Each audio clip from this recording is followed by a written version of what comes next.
In this podcast, we want to talk about time and space in relation with mankind and, of course, society.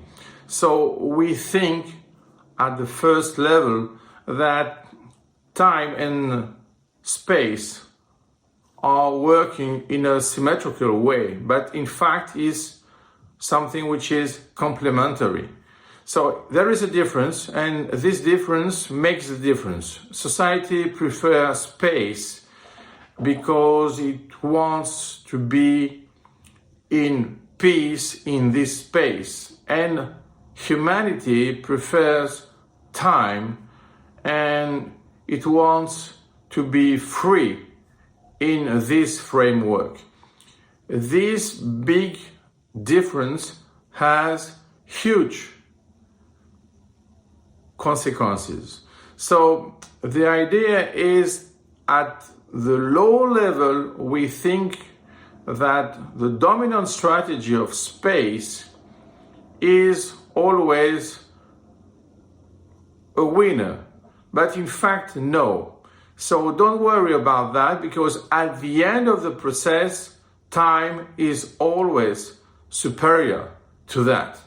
So the problem is to resist to this strategy, to these tactics, with something in mind. We have to keep what? We have to keep that time is with us. So this is a difference because space has no choice.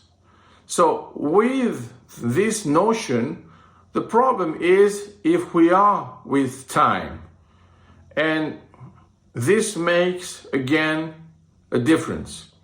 So human beings, and in fact souls, are living in time, and it's very important to avoid to waste this time. So the idea is to work in this time, in this framework, to create something new. The problem is that at the same time, you have to resist to the oppression of society, to the spoliation of your rights to do that, because society needs only to work about peace, but never about freedom. So the concept of soul is related to freedom and not to peace. It's related to harmony and not to equilibrium. So we have to talk more deeply about that. Why?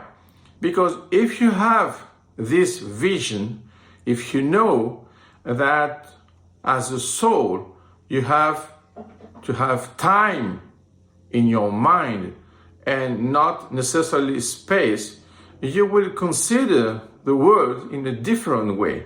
And this is a point, because society will tell you to think about properties in space, but never in time.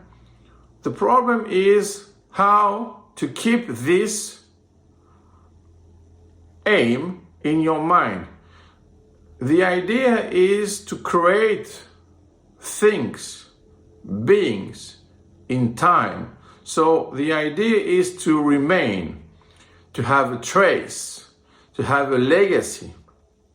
And with this vision, even your life right now, in the present, change. Why?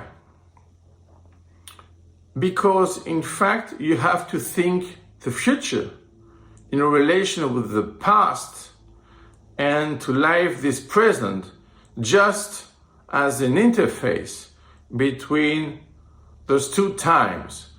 So the idea is to have a projection to the future, to imagine the future that you want, and to use the past as a tool, and to avoid the obstruction of the present, to realize this. If you can do it, it means that you are in the framework of humanity.